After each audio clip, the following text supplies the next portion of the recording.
Okay, so firstly, it's nice to see such a big audience today. I'm Ben Dyer, and this is Mike. We are cousins, and we're going to tell you a little bit about our story, which then will lead on to the reason why we're going to talk to you about selling without fear and what that actually means to us, and why we're so passionate about it. Okay, we are from a disadvantaged area in Stoke-on-Trent, voted one of the worst places to live a few years back. You know, proud Stokies actually, but none the same though. We're from disadvantaged backgrounds. Growing up, we are cousins. As I mentioned, we look a bit alike. We're a bit more like brothers growing up, and we're from a family, quite a big family, a big extended family. Our two dads, out of the 10, are the two poorest. Okay, so growing up, we used to look at the rest of our family with a little bit of envy, because we lived in council estates, we lived in really tough areas, while some of our cousins had better things, better toys, etc. So in terms of an upbringing, we didn't really have many role models. Both of our dads, although they worked, my dad was a painter and decorator, but really, and Mike's dad was a coach driver at times, but really most of the time growing up, I was spent on benefits. So we can really relate to this programme in particular. So when we reached college years, we spent more and more time together. Mike's a year older than me, so we went into our college, went to the same college, did similar courses including business and law. But we still had this drive to want to do better. And we had an idea that we would both like to go into business. So after we left college, both of us didn't go to university. We both took different jobs. I took a job in recruitment. Mike actually took a job as a tyre fitter on a racetrack. So quite random jobs really, considering that we just left college and we didn't really know what we wanted to do. We actually heard an advert on Staffordshire University on the radio from Staffordshire University asking people who wanted to be their own boss to get in touch. And when we were 19 and 20 respectively, we enlisted on a course called Foundation Degree for Business Startup. And our idea is that we had a bit of passion inside ourselves to do better out of life. So our idea was that we would go around and try and instill that into Stoke-on-Trent schools and to young people and say to them there is more out there, etc, etc. Bit of a wishy-washy idea. We went into a few schools, did a bit of volunteering, and actually found there wasn't much of a market for it. So we're on this degree. It was 1 day a week. We had a shared office that we got as part of the degree, and we were committed to starting a business. And what we actually fell into, we volunteered on a day for a company called Young Enterprise. I don't know if anybody's familiar with Young Enterprise. An education charity that do enterprise in schools. And we ran this program for them on the day. And although we were volunteers, we were literally just left. There was about 150 students, and we ran a day on social enterprise. And we ran this day. At the end of the day, it went really, really well. We enjoyed it. And we spoke to the teacher and just asked her how much she'd actually paid for the day. And she said £1,500. Now, considering we'd volunteered and there was limited resources, we'd found our marketplace. We decided that we were going to go into these enterprise type days. And so we set up a company called the Altogether Company. And the Altogether Company was Enterprise Days for Schools. And quite quickly, we had really good success. We became Prince's Trust Young Ambassadors, so we got the opportunity to meet Nick Clegg, we met Prince Charles, okay, and we delivered our own programmes to around 30,000 students over a 3-year period. So in terms of how it kind of happened by chance in many respects. We put a little bit of work in at the start, but it was a growing market at the time, and it got us like our first taste of business. We then, for some reason, decided that we were going to take on a pub alongside this education business. So to tell you a little bit about the pub, I'm going to pass you on to Mike. Yeah, so obviously things were going pretty well. We'd done really well in the schools. People were thinking that we had this really good business in schools, and people used to come up to us in the streets, like friends of ours, and ask us how things were getting on, and asked us really why we'd taken the decision to take on this pub.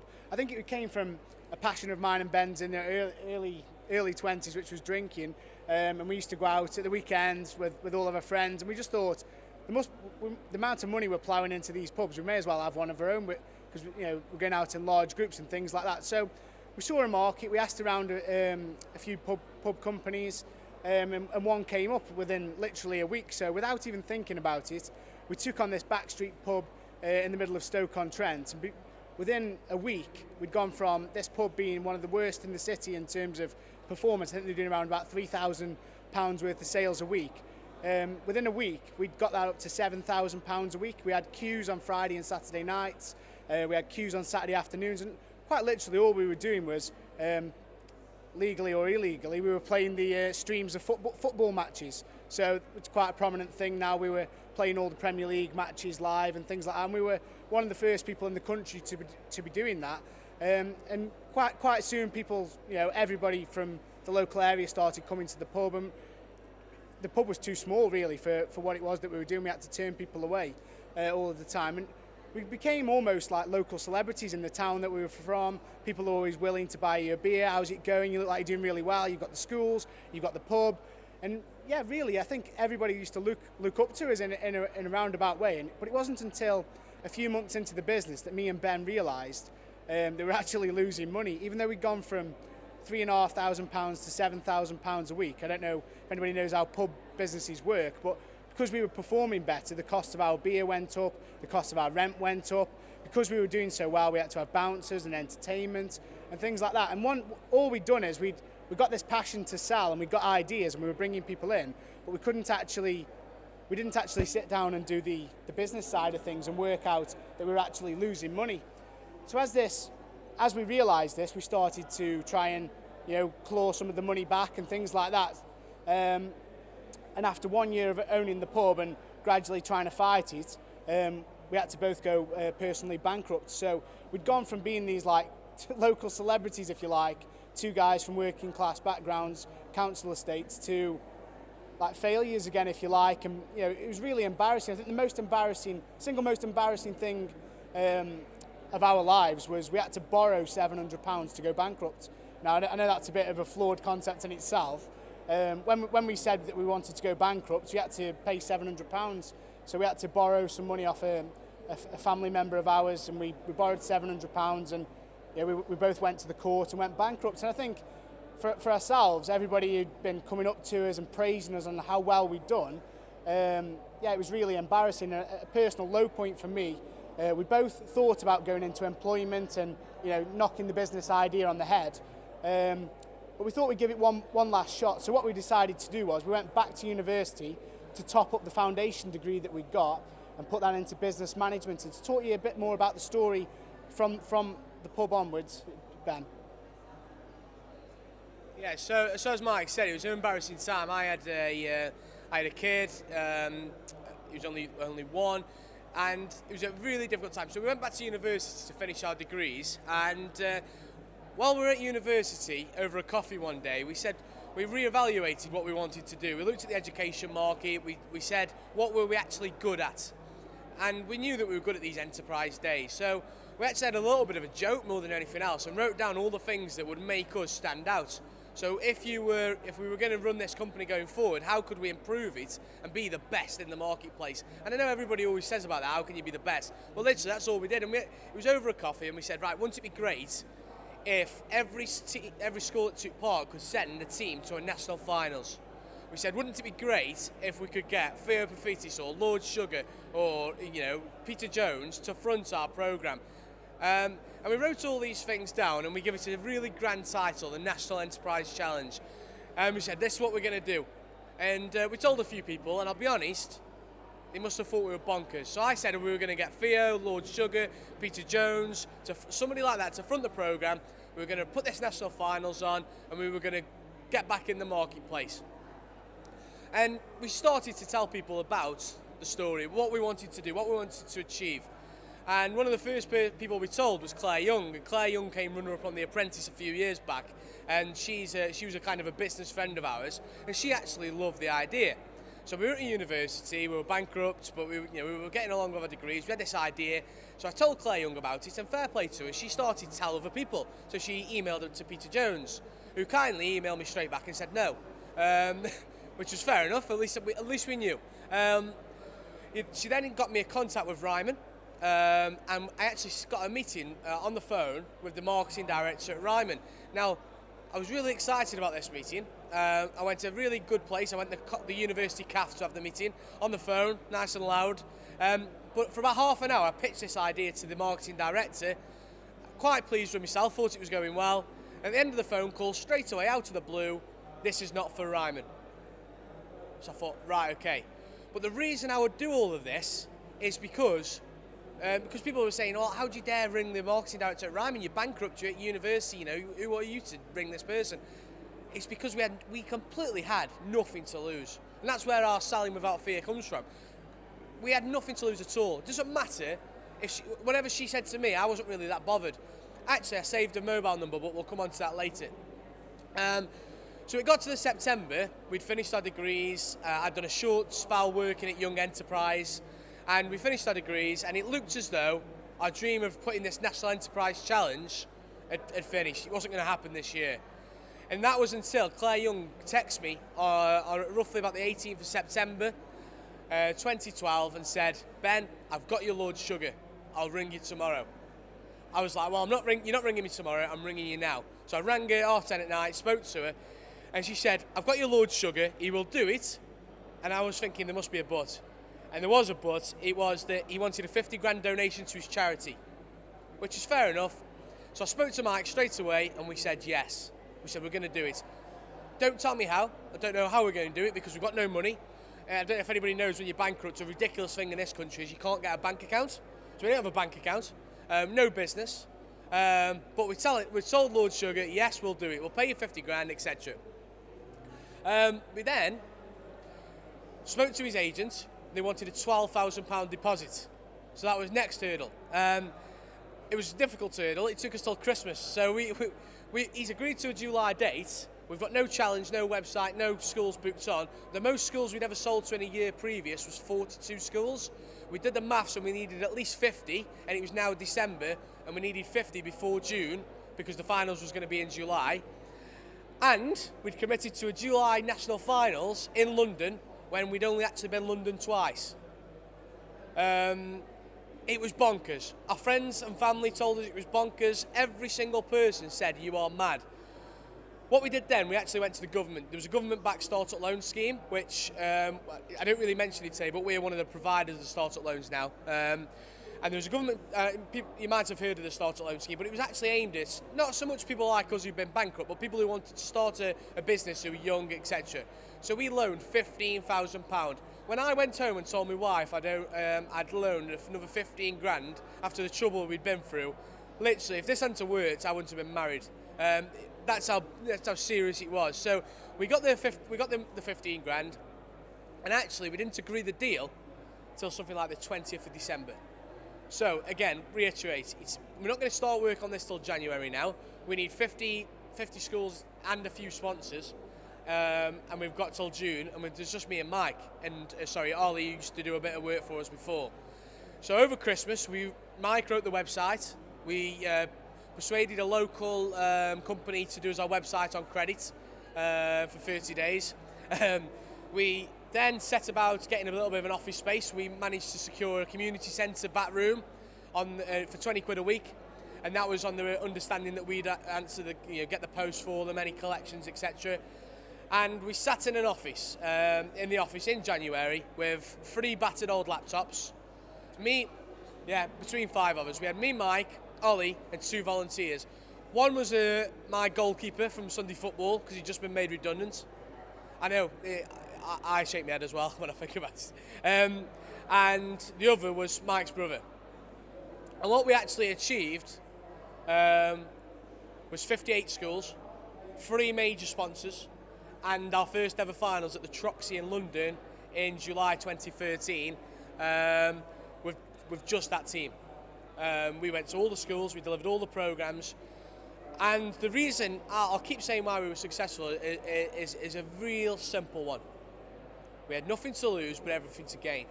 We picked up the phone, and people say, how did you sell to all these schools? And loads of people say to us now, how did you get into all these schools you get into? It's a traditionally tough market.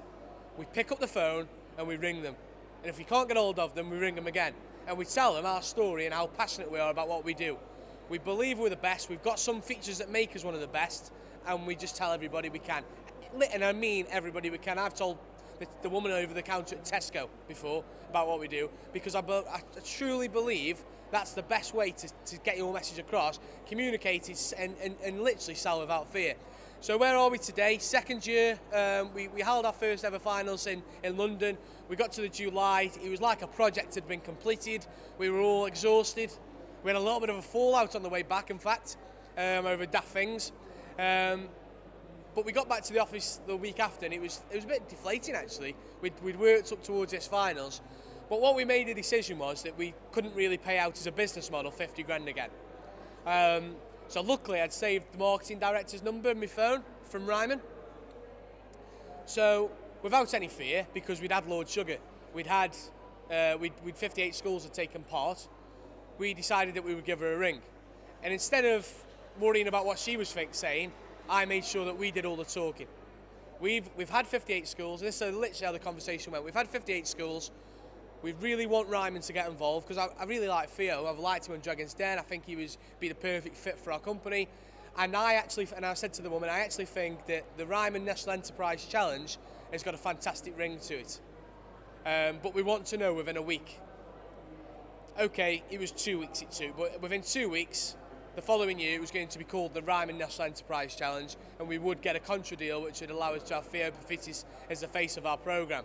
And last year we had 21,000 students take part from 103 schools, so we grew from 58 to 103, increased our team to a team of 6 or 7, and we changed our style a little bit. Instead of doing enterprise days where it was a business challenge, we set real life business challenges. So instead of developing like a Dragon's Den product to pitch, they developed, last year it was Gandhi's flip-flops. Have anybody heard of them?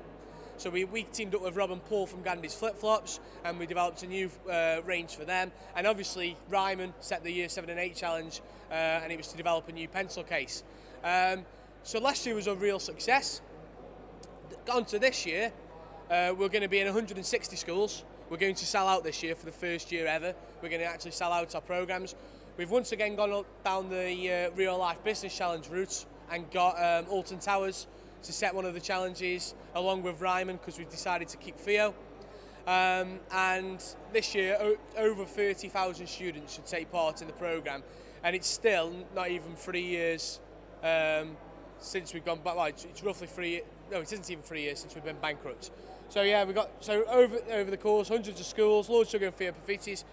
As I was talking to you earlier on, we've supported over 150 businesses in the Staffordshire area through the Startup Loan Scheme, which we were supported by, and we are the only people who've been supported who are actually a delivery partner.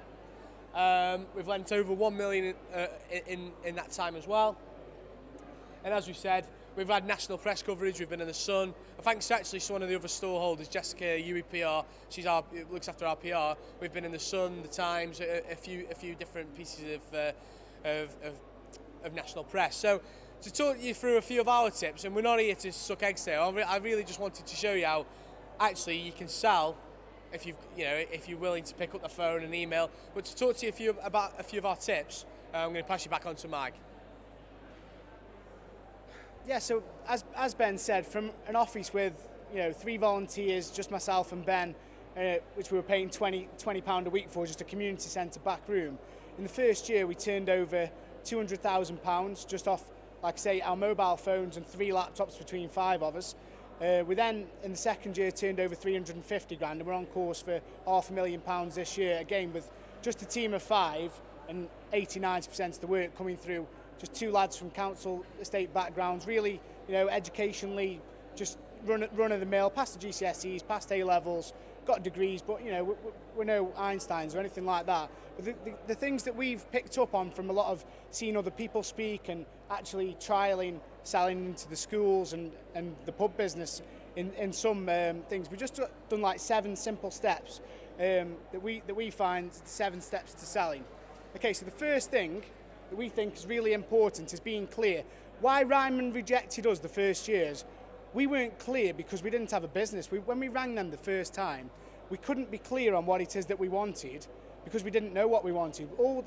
all that we knew was we wanted to put this finals on. We didn't know where it was going to be. We didn't have a date or anything like that. So regardless of this, if this is whether you're starting a business or you're thinking of approaching somebody for the first time, or whether you've already got 100 clients under your belt, you've got to be clear on what it is. We're reevaluating our current clients now and speaking to them people and just being clear on what it is that we want from them, because we've got a few people who we've had dealings with 3-4 years ago where the relationships dropped off just simply because there's no clear boundary. So the first point for us is really about being clear. Find out what it is that you definitely want from that person. But what goes along with that is you've got to make sure you can give them something in return.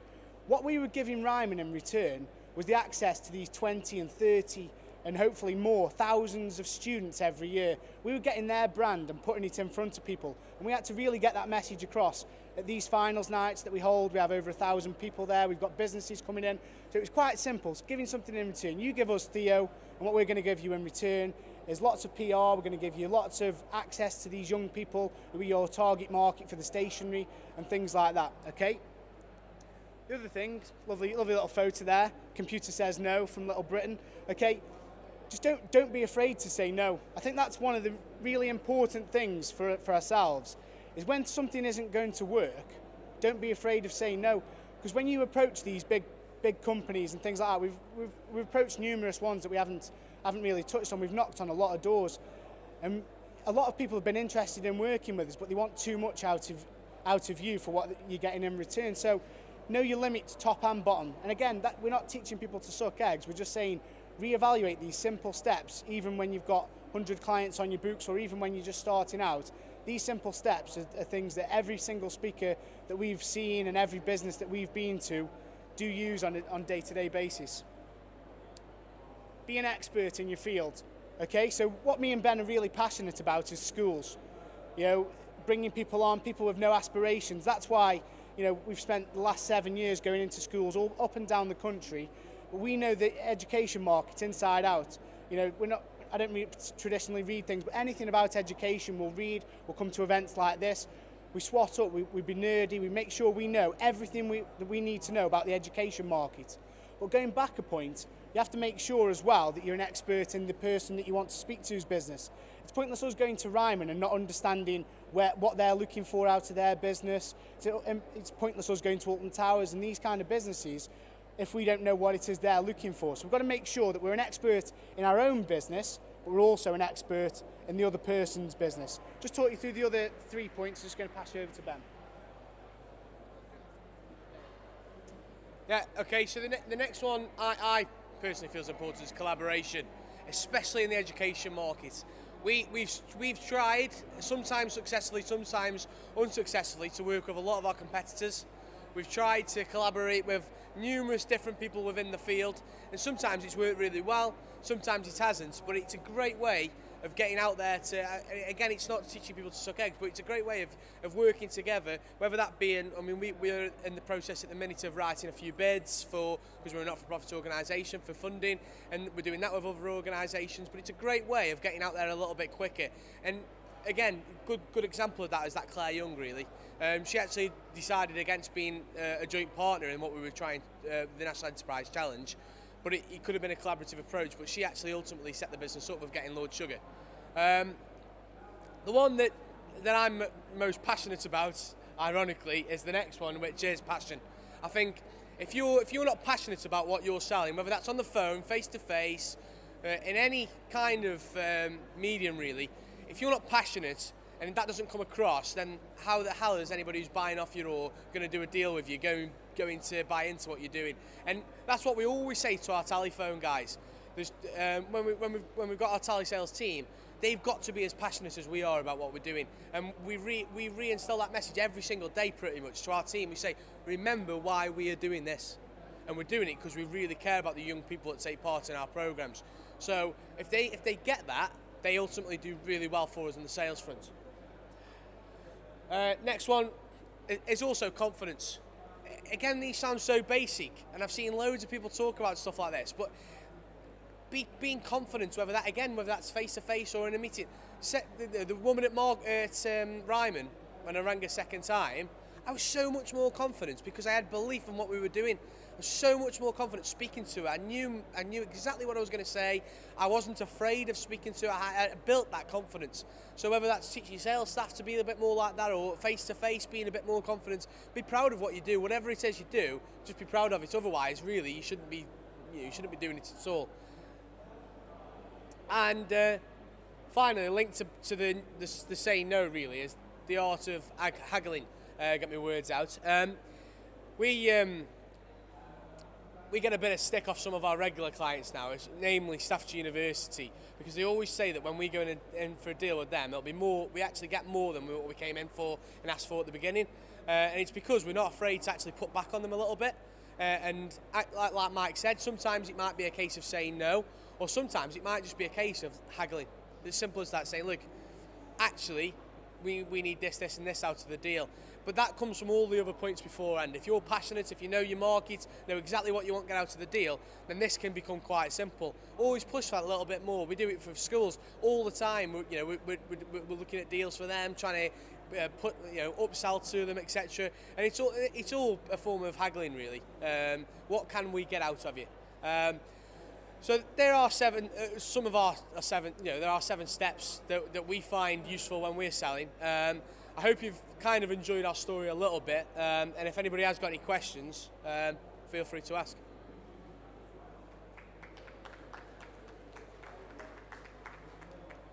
Has anybody got any questions at all on anything? We're going to be the biggest enterprise company. We're going to be bigger than Young Enterprise. And by that, what we mean is we need 1,000 schools, and we want to set up other challenges alongside the National Enterprise Challenge to give us that, basically from primary school to HE approach. So that's where we'll be going into primary schools, and higher education is our next probably target market. Anybody else got any questions at all? Brilliant. Have you got no? Right. Thank you very much. Cheers.